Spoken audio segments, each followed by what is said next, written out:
Hello, I'm Chuck Wolf, Chief Executive for Charles J. Wolf Associates, LLC.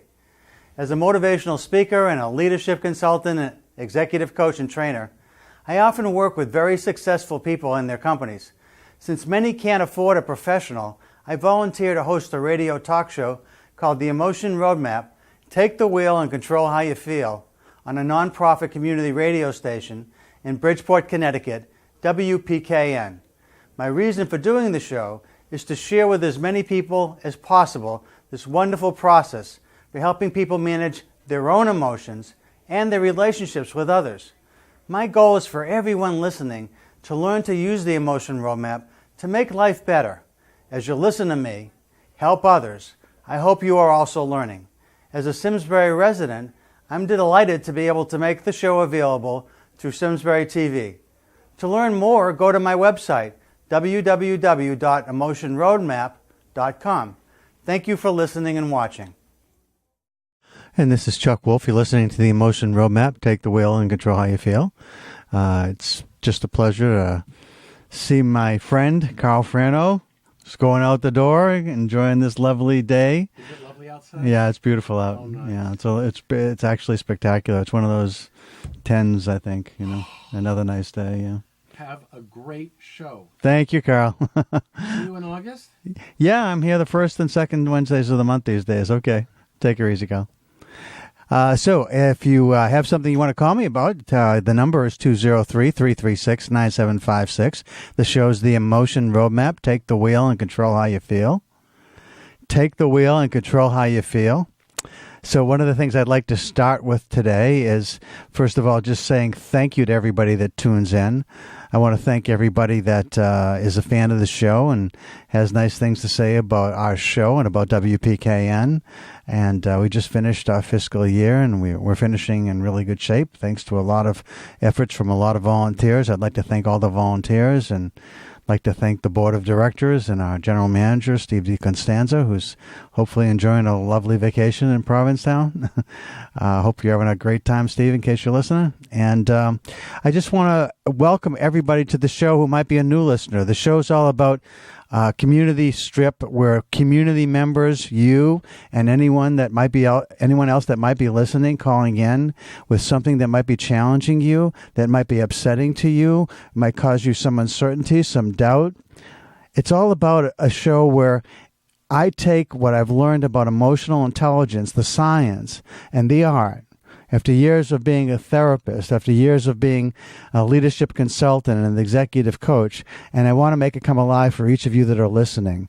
I believe that if you listen long enough and you pay attention to the things that we talk about, and if people are kind enough to call in and share what's going on for them, that everybody benefits by learning how to use the Emotion Roadmap. Hey, we've got our first caller. This is Chuck Wolf. You're on the air. Who am I talking to? Hey there, we'll call myself Scotty today. Okay, Scotty, thanks. How you doing today, Scotty? Everything is great. What a beautiful 4th of July, I guess, middle of the weekend right. Out here, weather-wise. And, a lot of things go down. Have 4th of July parties, including a lot of fireworks and a lot of alcohol, too. Right. And I was witness to... I myself, I had to give up the booze about close to 5 years by now. Every day's been a struggle, but, anger and alcohol don't really mix too well. And I saw a couple of things that just kind of disturbed me of, just people's actions when they're feeling full of themselves and full of booze, and then decide to just kind of take it out on the rest of the crew. It's a funny thing, Scotty, I guess I'll call you. Too much alcohol. It's, I guess at the time you're consuming it, it seems like a good idea, or why do it? Or maybe you have no choice and you feel like it's an addiction, and you just feel like you're not okay unless you have too much alcohol or a lot of alcohol. And you feel like you're in control. And then I know what you're speaking about, because I actually thought about, talking a little bit about that, because sometimes around holidays, people, get drunk, and Yeah. and then then all of a sudden the discourse, the enjoyment, the fun times together, they kind of slip away as people get angry with one another because they're not really listening. They're just kind of yelling. I don't know. Is that kind of the experience you had? Well, yeah. I mean, it's just, for example, somebody coming to a party with a bunch of stuff underneath their belt, we'll say, and then, but everybody's enjoying the time. And then once the drinks start rolling, well, opens up those floodgates, and then absolutely makes it a very uncomfortable time for the rest of us partygoers who would just like to enjoy the beautiful time. And it's almost just like people who blatantly, what I used to do was I used to drink a lot and get on the computer. Not good, because once you press that send button, there is no taking that back. Like people who get hammered up. Yeah, I don't mean to laugh on Facebook. I don't mean to laugh, but one of the things that when I'm out there working and I'm trying to teach people about the power of being in charge of your emotions as opposed to just letting things rip, so one of the things that I talk about is sometimes even when you're not drinking but you're just exhausted and you're trying to finish up and you got an email that makes you angry and you respond to it, you're talking about things like Facebook and other and what you might tweet or what you might or a message you might send. But even on emails, sometimes, one of the things that I learned early on was, you can say whatever you want on these things and then press that send button, and then you got maybe a week or a month or more to clean it up, right? Yeah. Oh, so many times I've woken up the next day and said, please don't let me have done that. Oh my gosh. We have that problems with the highest of authorities. In today's crazy, surreal, really messed up, what do you call it, real TV world we're living here. It's just nuts. Yeah. And so I just was having, I felt compelled. I very much appreciate your show. I listen to you all the time. You don't hear from me except for today, but we're out here. I appreciate you having this show on here. Thank you so much, Scotty. It's very nice. It's very nice to hear you say that. Every once in a while, I have somebody call in who is a regular listener, and I do hear nice things about the show, and it's great. It's great to have you make that call. It's very reinforcing for me, because one of the things actually that makes my day, Scotty, is to have somebody feel like something I'm doing is making a difference for them. And oh, absolutely. I'm sure you've sat there and there has been no calls rolling in. I've heard you actually, and so many times I've wanted to call and just say, we're out here, we're listening, man, you're doing a great job. But and some days you get, some days not. But and it's just, I just like to just put it out there. Think before you type. How's that? And then before you go to a nice family gathering or whatnot, if there's issues, well, just sort of maybe keep that between you and that person at a later time, and let everybody else enjoy the scene. Yeah, one thing I'd add to that, Scotty, and I appreciate the wisdom in what you're saying, I'd add something that if you do see that somebody is drunk too much and they say something that you think is just wrong, I think it's important to let it ride.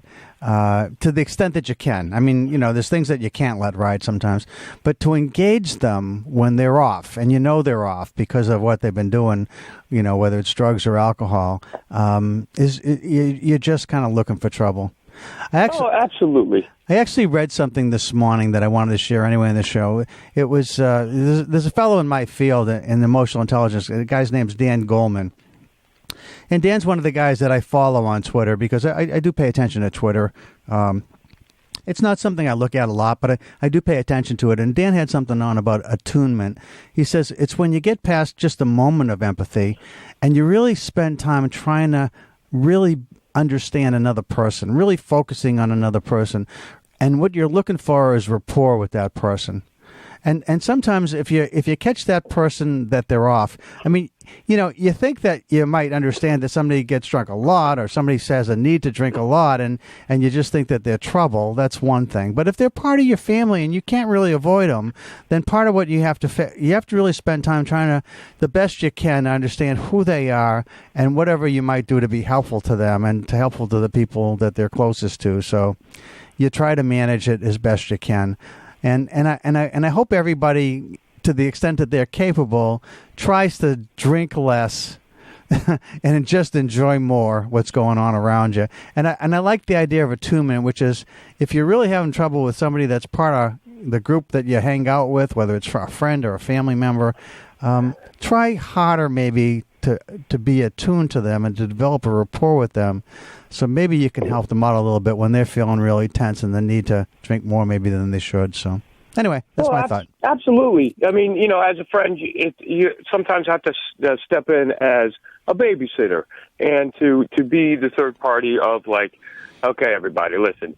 And, hopefully there's people in most crowds to do that for somebody else, the buddy system, like, hey. Right. And I am not in any sense of the manner any alcohol Nazi now that I don't drink or anything like that. Right. I play music. I go to bars. I am very well versed in overzealous drinking situations, and so I'm that guy in the crowd. But it's just I don't know if there's anybody that's within the sound of my voice that will heed and take in. Sort of what I'm saying is, just get be in control of your faculties at all times as much as possible and think ahead. Put some filters in place.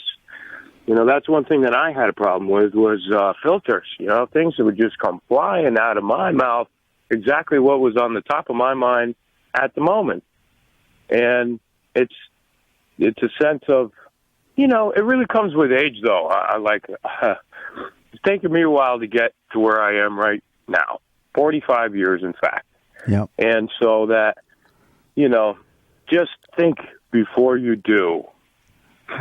Well, Scotty, thanks so much for the phone call and for the words of wisdom about paying attention. You're somebody who's lived with some of these issues yourself, and you found some ways to deal with them. And hey, I think you're really right.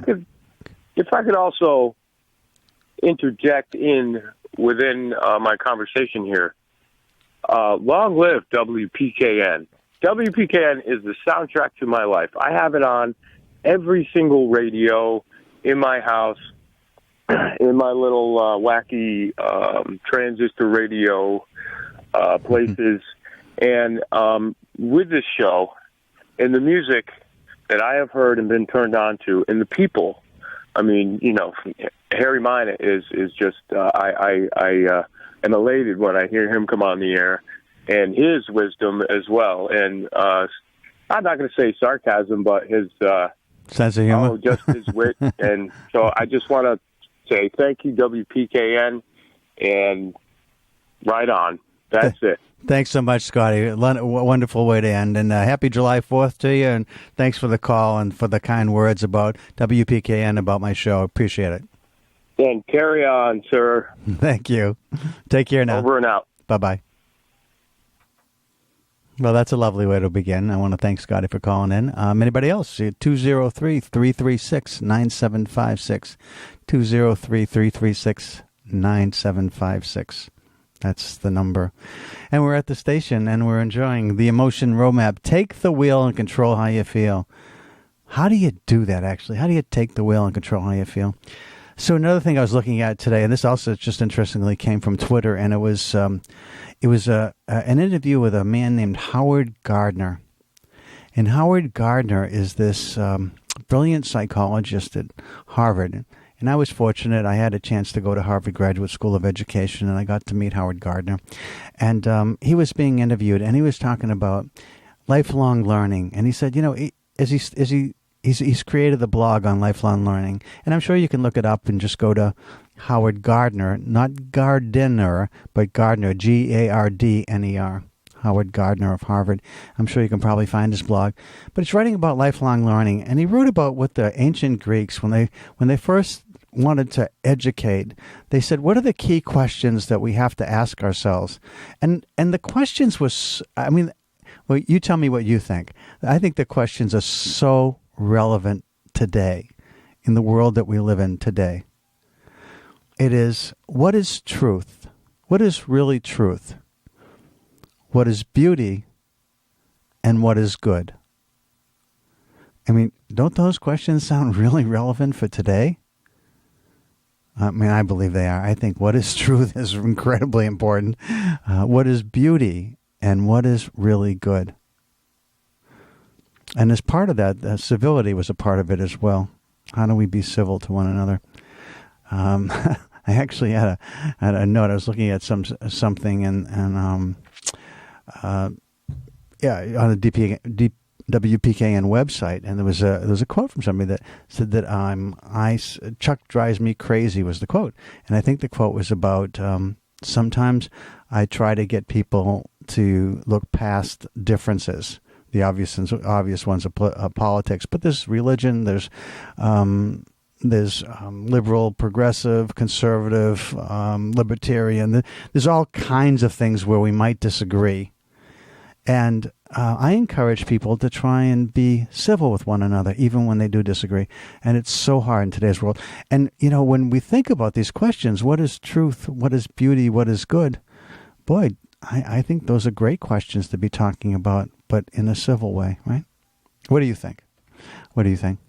So I have a couple of topics today to talk with you about because, like Scotty said, sometimes I wait for the phone to ring and the phone rings and sometimes it doesn't. So if you want to call, if you've got something in your life that's a challenge for you, that's the main reason I'm on the show. The main reason is something is challenging for you and you're uncertain how to deal with it and you're a bit confused and maybe you're worried about escalating a situation, confronting a situation, and you want some help with that.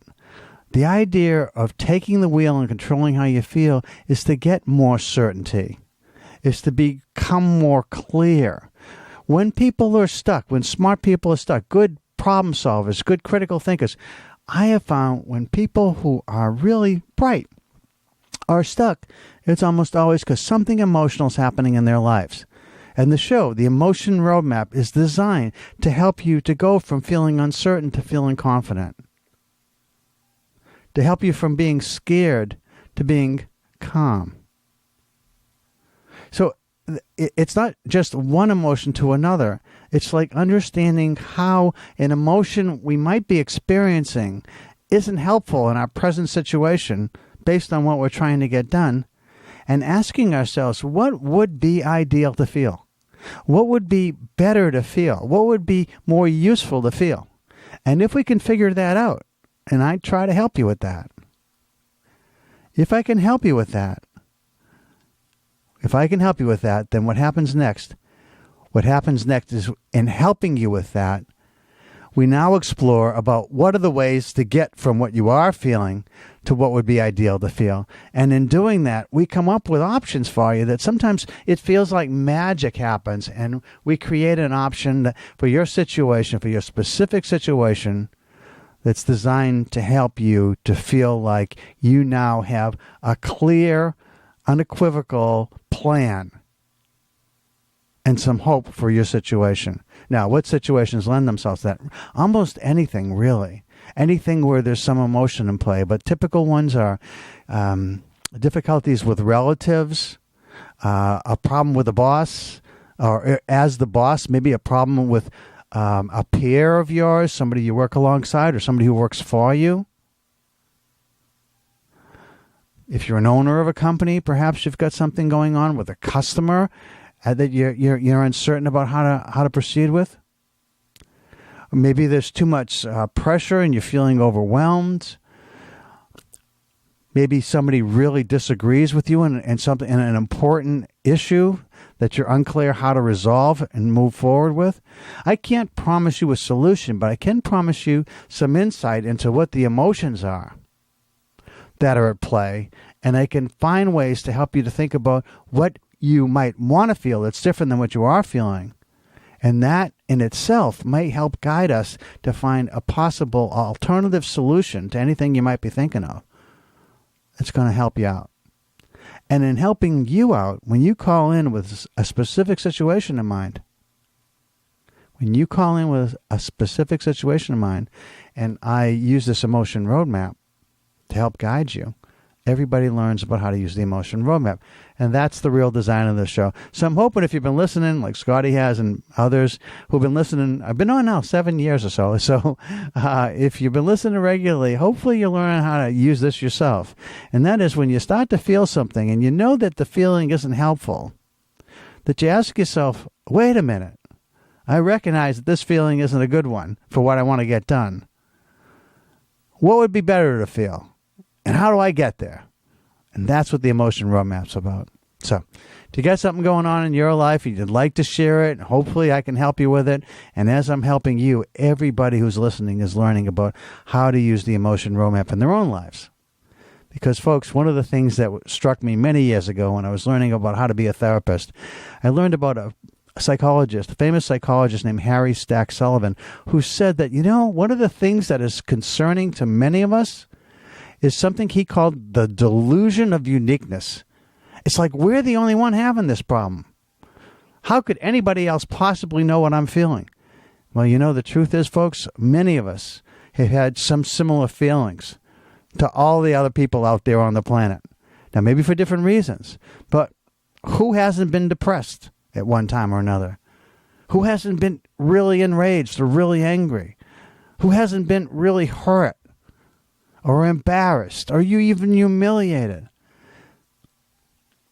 So it's not like you're alone out there.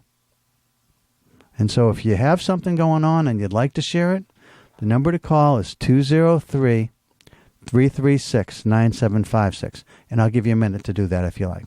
Again, 203-336-9756.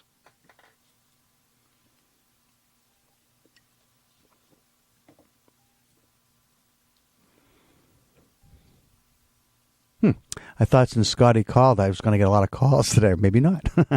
Anyway, one more time. Here we go. Hi, this is Chuck Wolf. You're on the air. Who am I talking to? This is Rob.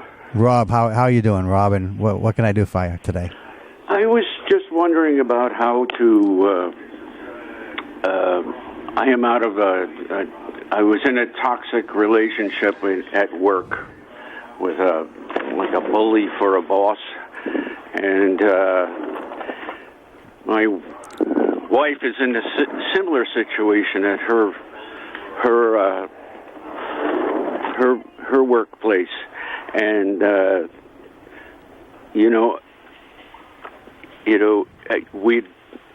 how do you deal with a situation and detoxify a relationship with a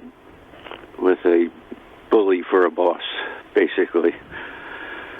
Well, let me say a couple things to you, Rob, and maybe I'll get a little more specific. But just as a thought for anybody else who might have a similar issue, because again, obviously, you and your wife have experienced something like this, and so you're not alone because just the two of you have had that happen. But so have lots of other people.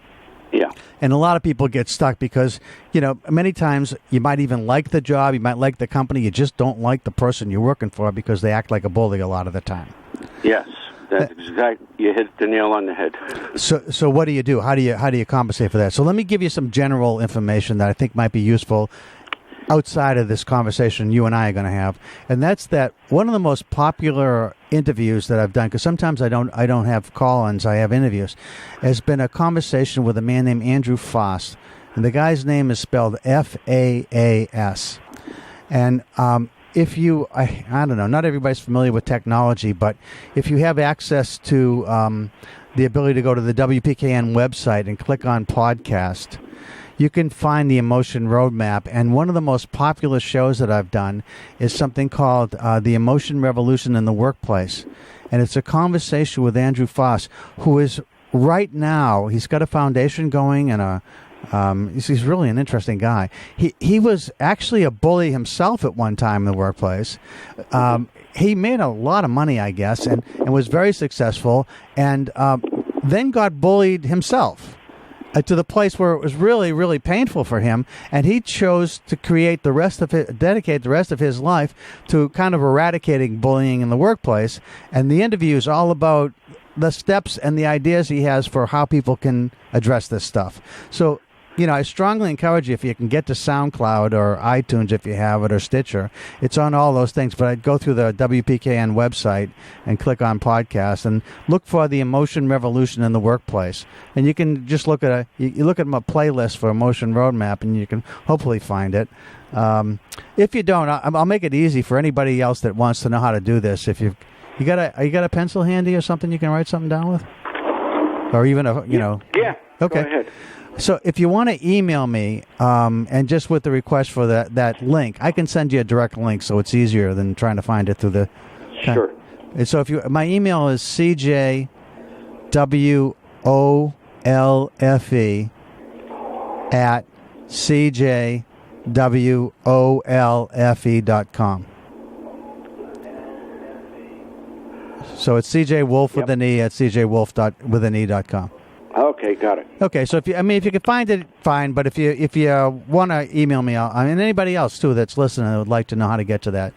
It's one of the ones that I do these shows and then I post them up on the podcast, and that's over 400 some people have listened to that show since I had it on the air. So it's a very popular show. But Andrew Foss is working with the Center for Emotional Intelligence at Yale University. Mm-hmm. And both he and the director, the director of that is a friend of mine, Mark Brackett. And Mark's done some great work with bullying on Facebook on how to deal with it when you're dealing in social media. And so anyway, they're working together, collaborating, and I guess probably they collected a lot of data. And over the next year or two, they're going to start trying to promote things to help people. But Andrew's, even on the interview, you'll hear some good ideas, but also he's got a book that you may want to read and buy.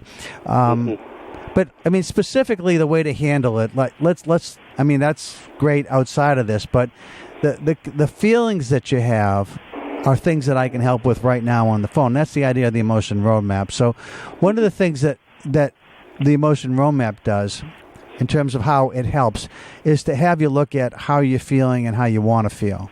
Mm-hmm. And so anytime that a bully is bullying you, obviously the feeling is feeling bullied. Yeah. But what goes along with that is feeling upset. It's feeling degraded, disrespected. Those are some thes that are fairly standard. Does that sound right to you? Yeah, basically, you saved the company millions of dollars, and you're called retarded every day. Basically, and the first thing that comes in, out of his mouth, and actually using those words, and it got to be so bad, I finally quit. Yeah, and then, but I was lucky enough to get a job quite quickly, but I endured it for 14 years because there wasn't any other jobs available. But let me ask you a question. While you're sitting there and somebody is calling you a name like that, what's going through your mind? What are you thinking, and how are you feeling when that's happening? You feel helpless because he's the owner of the company. Yeah. You don't know. Yeah, you got nothing. You got nothing to. You got nothing to say, because what do you say back to him? If you need a job, this is your family. Yeah, when you gotta suck it up, basically. Yeah, that's how a lot of people, I think, address it. Right? It's kind of like you just leave yourself. It's kind of like being in an abusive relationship where you just feel like you can't leave. Right. Because you have commitments, and whether the commitments are emotional commitments or the commitments financially. You feel like, hey, this is where I'm making whatever money that I need to make. I don't know where I'm going to make that kind of money, and I don't know how I'm paying my bills if I walk out the door. So it threatens you on a level where you feel like, I don't know if I can even tell him how I'm feeling about this, because if I tell him, what if he says, see you later? Yeah, exactly. Did you ever have the conversation with him where you felt like even before you were going, when you knew you might go? No, just too scared to do it. Yeah. So, you were able to walk away and find something else pretty quick. And I guess one of the things that people have to ask themselves is to what degree are you able to cope with something like that? I mean, I don't think everybody can do this, but in terms of the emotion roadmap, this is one of those things that I think happens at different times. When you get somebody saying something about you that's negative, and you know that it causes you to feel defensive, because it's kind of like tapping somebody's knee. It's a defensive mechanism that almost everybody experiences when they hear some negative feedback. You get defensive. I mean, it may not be your last reaction. It may be just like, hey, okay, let me get past what I just felt when you said that and think about what you said, because maybe there's something meaningful in it. Not when somebody's calling you retarded, of course, but sometimes. Well, basically it. Yeah, I mean, obviously there's nothing to get to think about there, but sometimes there is when people are giving you feedback that you may not want to hear. Yeah. But let's assume that you're getting this kind of feedback, someplace, and your wife still is, I guess. And the question becomes, how hard a shell can you form? Right. Right? Because part of this is like, when, there was a famous psychologist named Albert Ellis, and he said, an action happens. Somebody calls you a name. Somebody insults you. You have a belief about that action, and then that belief influences how you think, how you feel, and how you behave. Mm-hmm. What if the belief is? What if you challenge the belief? What if you said, you know what? I know this guy says this to me all the time, but I also know that I saved him millions of dollars, and I know he's an idiot for saying that, but I'm not going to tell him he's an idiot because I need to keep the job. But I also am not going to allow this to have the kind of impact on me that it's having. Mm-hmm. I refuse to give him that kind of power over me. Mm-hmm. I mean, that's the concept of the emotion roadmap. Not that everybody can do this, but the idea is I want to form a thick shell. So when he says things like this, I just go into like a turtle and pull myself in, and I'm not feeling it at all. Now, I recognize that most people can't do that. Right. But, it's a funny thing, because I do really believe it's true that the words themselves don't hurt. It's how we interpret those words, how we allow those words to make us feel that hurt. Mm-hmm. So there is some control we have over this that we don't usually think about. Does that make sense? Yep. So part of this is, and maybe in your mind you play a game with it, which is like every time he does it, the thoughts that you're having about him, almost like make you smile because they're so, it's so ridiculous, rude. Right? Yeah, it's rude, basically. Oh my God, yeah, it's rude. But you know what? It's really stupid on his part. Yeah. It's even not. It goes past rude, and it's just stupid. Here's somebody who's saving him a lot of money. Yeah. And he's insulting to what purpose? Right? It's I think a feeling of power on his part. I don't know. So to me, you're out of the situation, but your wife's still in it. So to the extent that she has a routine that she adopts, that shelters her, protects her from any kind of, criticism that is really just an example of disrespectful behavior that has nothing to do with reality. Right. That's different than a legitimate feedback that says, you could have done this differently, and here's what I'm thinking and why. Again, you have to separate it out. It isn't like you turn against all feedback. But stuff where you're being bullied, it seems to me this protective outer coating is what, for everybody that's listening, you got to understand that people don't define you. People don't define you. They may try and define you, but if you allow them to, they can define you. But it's your choice about how you react that makes the difference. Right. And that's the power in this idea of a roadmap. Now, obviously, what you decided was at some point, I'm done with this. Yeah. And I can afford at this moment. Now, sometimes you have no choice, by the way. I got to say to people that sometimes your mental health, as much as you think you got your financial bills that you got to pay and you want to stay there, sometimes your mental health maybe is at great risk. Yeah, well, what happened was I got so upset. My wife said, "You're quitting this job on Friday, whether you have another job or not." And so happened that I lucked out and there was another job. Yes. And it was a beautiful, it was a stroke of luck. Well, it was more than a happy place to work. It was more than just luck, I think, because your wife was supportive. Yeah. And that's another big piece of the puzzle, right? Right. Because your wife said, you know what, I don't want you at risk, and I'm afraid you're at risk because you can't. That shell isn't working for you anymore. No, it wasn't. And so more power. Yeah, I think the luck is having the wife you have. Yeah. Well, the other thing is now what can I do to support her? Right. Now again, because you chose that route doesn't mean she has to. If one of the things you can do is just encourage her, support her, have a little fun with how crazy the other person is. I mean, part of this is it feels so heavy all the time.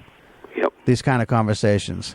But if you can joke about what a jerk and what a disrespectful nutcase this other guy is, and you can have a little laugh about it, that lightens the load a little bit.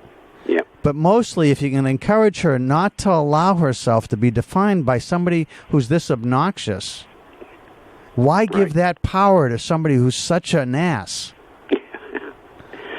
Exactly. And get mad at yourself for allowing any feelings of humiliation or upset or embarrassment to come from what this person says about me when I know it's not true. Mm-hmm. So, I mean, that's the best help I can give you on that. And by the way, I'd encourage you to get the book. Okay. I mean, it has other ideas, but the most important one, I think, is what we're talking about, which is how do you define yourself?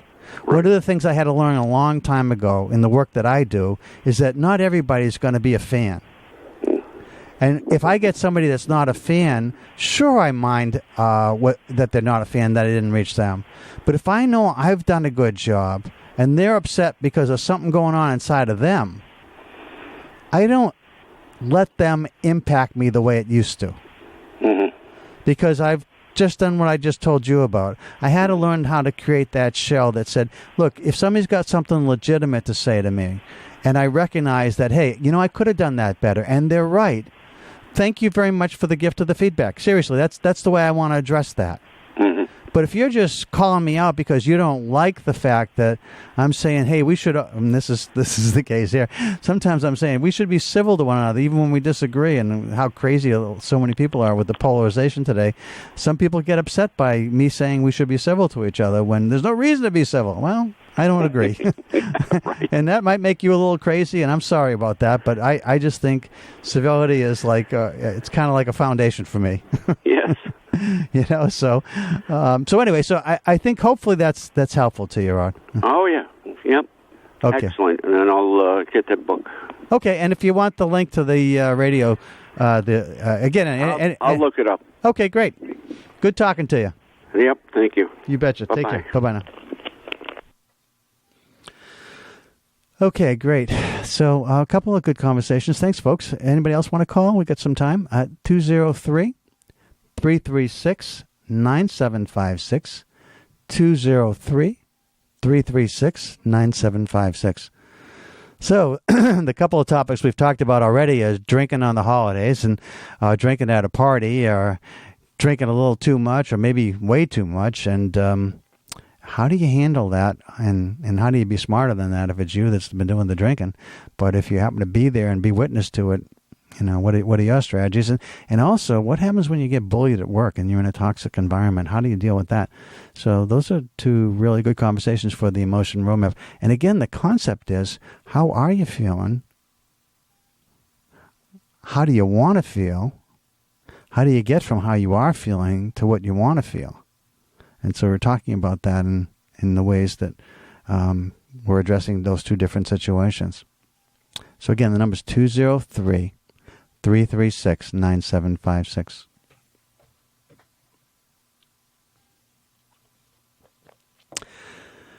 So while I'm waiting for you to call, again, I'll give you the number, 203-336-9756. So there's something else I wanted to talk about this morning. And what I did talk about was this idea of attunement. When you go beyond just a moment of empathy, and you really want to get to have a rapport with somebody, pay special attention to that person. What motivates them? What upsets them? What drives them? What do they care most about? What do they value? Not just what they say, but when you watch them behave, what does that tell you about what they value? Why do people call other people names? Why do people do that? Because you're trying to understand another person. Don't just be judgmental. Try to be empathetic for a longer period of time rather than just a moment. If you really want to build a rapport with somebody. That was Dan Goleman's quote that I saw this morning on Twitter. And then I talked about Howard Gardner a little bit, about this idea of 3 great questions that I think are really critical for today, as well as they were when the ancient Greeks first started to talk about education. They said, what is truth? What is beauty? And what is good? I think those questions are, again, foundational, aren't they? Truth, beauty, and goodness. So let me tell you a little bit about what I thought was really good this past few days. So we had a chance to help out my daughter and son-in-law and our grandchildren because they just moved into a new home. And my wife Barbara and I went down and we visited with them, and we were helping them out, helping them to organize and unpack boxes and take care of the kids while they were busy trying to, work with the movers and get things unpacked and put up on shelves and decide where things need to go. And, this, if you've moved at all, it's a big job, and especially big when you have young children, and our grandkids are young. And one of the things that we did was we stayed at a hotel. There's no place to stay in their home at this point because they're just trying to figure everything out. So we stayed in a hotel close by, and it was a lovely hotel. And I'll tell you about the hotel because I really don't mind promoting it because everybody was terrific there. It's the Woodcliff Lake Hotel in New Jersey. Woodcliff Lake. It's a Hilton hotel in New Jersey. And I have to say, everybody that we met and had any interactions with were great there. The food was great. The room was great. Pretty much most everything was really, really good. But anyway, one of the things they have is an outdoor pool, and they keep it heated at like 84 degrees. And sometimes, if you're going to be, maybe if you're going for a lap swim and you're looking for that kind of pool, it's not that. But for a family and for someone who just wants to be able to walk into the water and not feel like, oh, it's cold, it was the kind of water that the kids could go into easily, and so could we as adults. And one of the things that happened is my grandson, he's 6 years old, and he's learning about swimming. He's been taking swimming lessons over the last few summers, and he's made a few strides. And last year he kind of got to the point where he was swimming without floaties, but it's been, he hasn't really had any swimming lessons since last summer, and he hasn't done a lot of swimming because, it just only got warm pretty recently. So he was in the pool with me. I was in the pool with him, and we were playing, if you know the game Marco Polo. It's kind of a fun game. One person is it. You close your eyes and you say Marco, and the other people in the game say Polo, and you got to try and find them without opening your eyes. Anyway, it's a fun game. But I also hoped that I could work with him a little bit on swimming. And he would try and swim, and this is without the floaties on. He'd try and swim. He'd swim like 2 or 3 strokes, and his feet would go down. And so one of the things that struck me was he wasn't believing in himself. And because I really think and believe that all of us, every human, can swim. But you have to believe in yourself that you're capable of swimming. If you're comfortable putting your head in water and you can just sit there for a few moments, and relax, chances are you're floating. And if you're comfortable floating with your head in the water, holding your breath, you're not afraid of swimming. Now, trying to convince somebody to do this who is scared of the water, that's not an easy thing to do. But what I said to him, and, every once in a while, I feel like, the Grateful Dead's, that wonderful quote, sometimes the light's all shining on me, other times I can barely see. I've had moments of both in recent times. But anyway, this was a moment where the light was shining on me because I felt like if I could just convince him to believe in himself and to believe that he could swim, just like everybody can swim, you just have to believe in yourself, that once you believe in yourself, and you can swim toward me, and let's just take a few strokes, and I'd stand just a few feet from where he was at the wall of the pool, and I'd say, I'm just 3 feet away or something. Just swim to me here, and he did. And I said, okay, is it okay if I step back a step?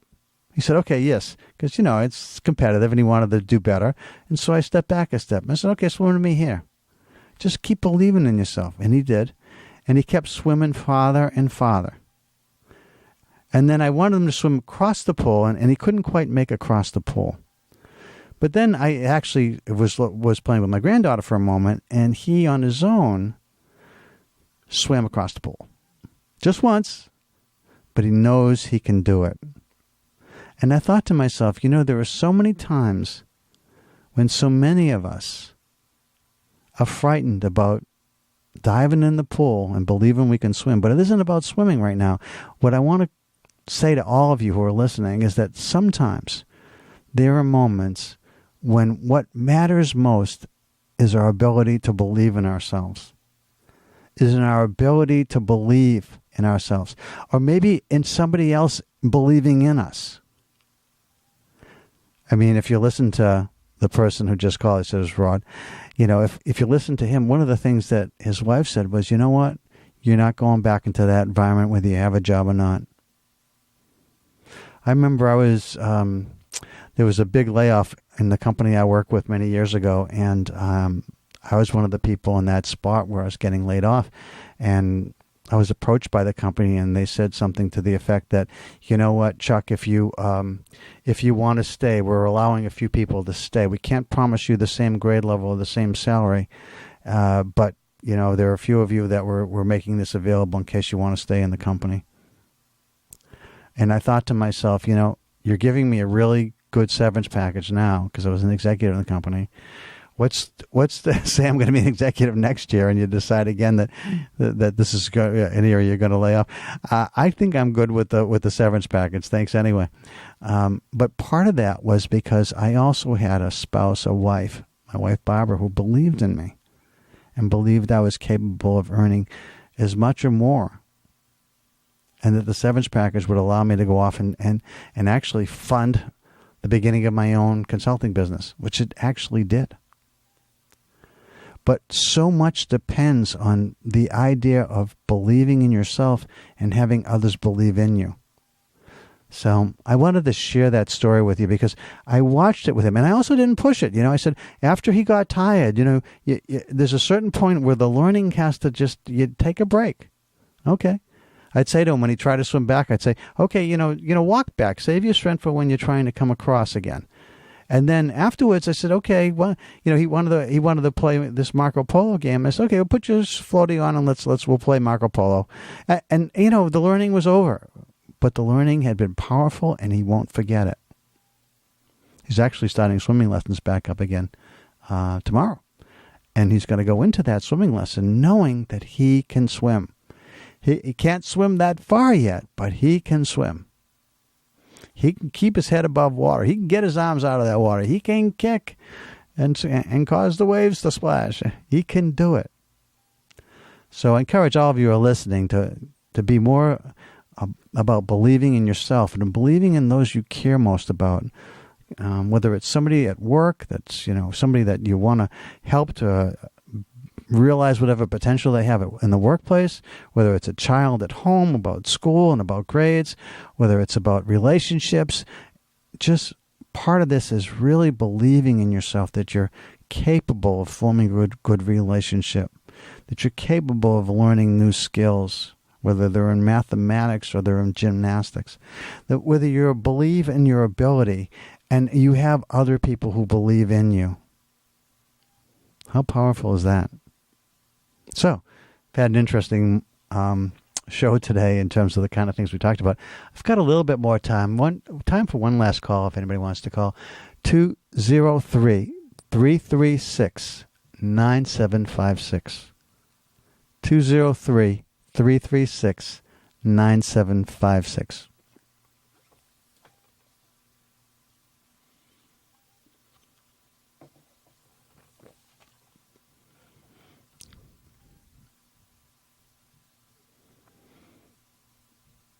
One more time, 203-336-9756. Well, as you are probably familiar, if you're a regular listener... Oh, got a call. Hi, this is Chuck. You're on the air. Who am I talking to, please? Oh, hi, Chuck. I just want to tell you that I really, it's the first time I've heard you, and I just happened to have stepped out for lunch and turned on my radio, and I really, really enjoy your show. I don't know. It's really spoken to me a lot today. And I was wondering if you could maybe, before you sign off, tell us your name again and maybe the book that you were referring to when you were speaking to the gentleman about workplace bullying. Sure. Couple things. So my name is Chuck Wolfe, W-O-L-F-E. The actual interview was on SoundCloud. At least that's the easiest way for me to find it.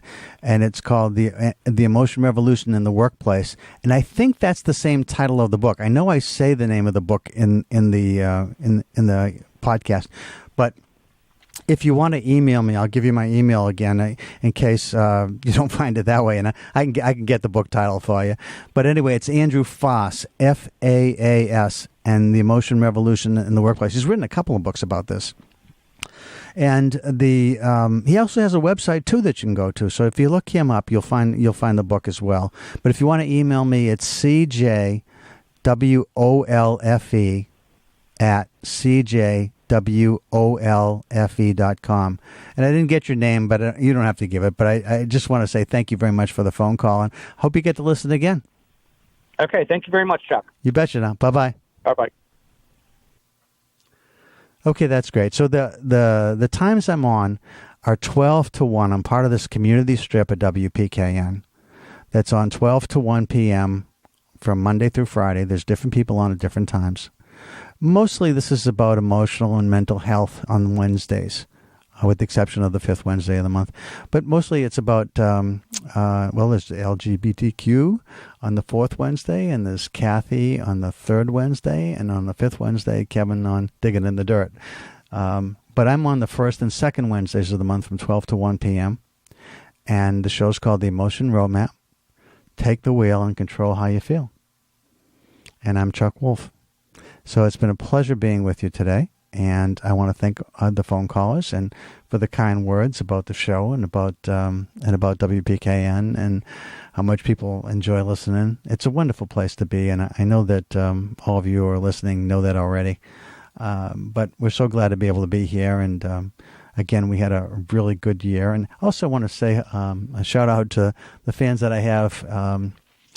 I have some fans that watch this show on YouTube because this is also filmed for Simsbury, where I live, Simsbury, Connecticut, community television, and they show the show a couple of times a week up there. So there's different ways you can see it. You can see it on YouTube as well. Anyway, thanks everybody for listening. I really appreciate it. And I'm going to put the announcements on now. And either Nick or Richard are coming in, so hopefully we'll see them in a couple minutes.